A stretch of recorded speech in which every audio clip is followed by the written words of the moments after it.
week, we created a full brand identity for an art business, Laura English Art. Now we are ready to create the brand touchpoints for this identity. The brand touchpoints for this project are business cards, a Facebook banner, and an Etsy banner. If you want to see the process for creating the full brand identity for this business, I will link it in the cards above as well as in the description down below, and you can watch that video right after you watch this one. But for now, let's get started on designing the first touch point, which is business cards.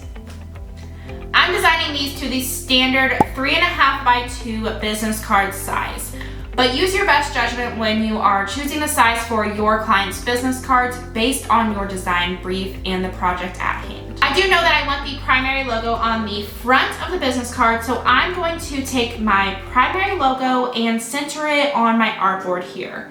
The client's tagline is "Art is my mental health," which I just absolutely love that tagline. As an artist, I can really relate to that, so I just love it.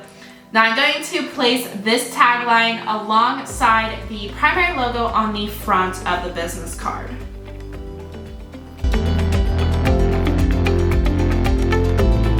Now for the back of the card, I want to use the pattern alongside the contact information, and I'm sort of thinking I want to use the submark on the back. I personally think that it's pretty important to have a variation of the logo on both the front of the card and the back of the card.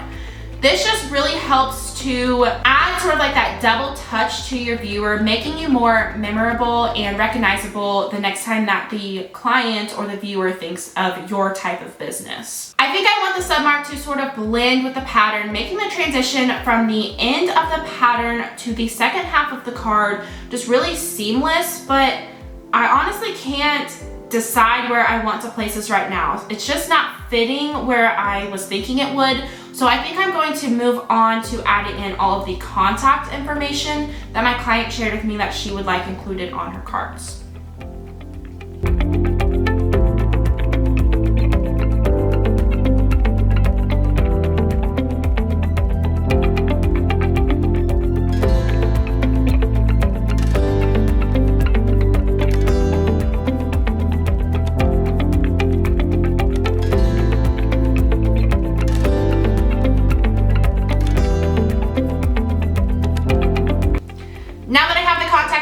On the layout, I think I'm actually going to place the submark on top of the pattern now and add an offset to the outer paint stroke to make it stand out against the pattern.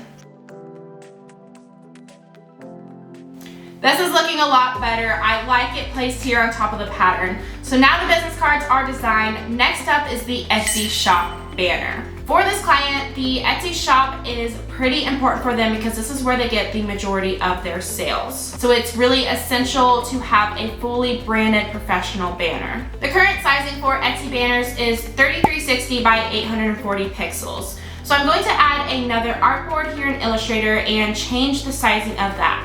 A quick tip when resizing artboards in Illustrator is to add your unit of measure at the end of your number. So right now my file is in inches, but I need this artboard to be sized in pixels. So if I type in 3360px, it's actually going to convert my pixel measurement automatically back to inches. It's just a little time-saving tip for you as you work through Illustrator. I'm again using the primary logo along with the business tagline, and I'm using the pattern as a border to the banner. I want to add some emphasis to the tagline, so I'm going to use a textured brush to circle the word art and underline mental health. I'm really liking that emphasis that I added in here to the tagline. I feel like the tagline was really important to the business owner and to the client, and she just had a lot of emphasis around it, so adding these little elements just really brought the layout to life. I absolutely love it. Now we just need to add the email and the social media sites to the banner as well. Now the Etsy shop banner is created. Lastly, we have the design for the Facebook banner. The current Facebook banner size is 820 by 312 pixels. So I'm going to add another artboard, and again, I'm aligning the elements sort of similarly to how they are aligned on the Etsy shop banner, just to create cohesion between the two platforms However, I am going to resize and redistribute all of these elements to fit with the Facebook sizing.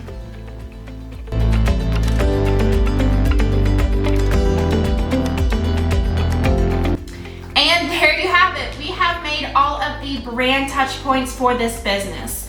Brand touch points are extremely helpful in establishing a recognizable and professional brand presence.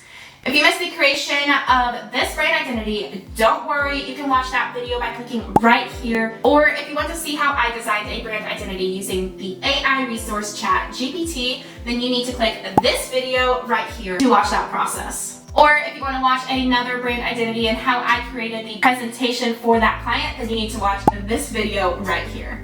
But for now, until the next video, remember to become a brand and bye!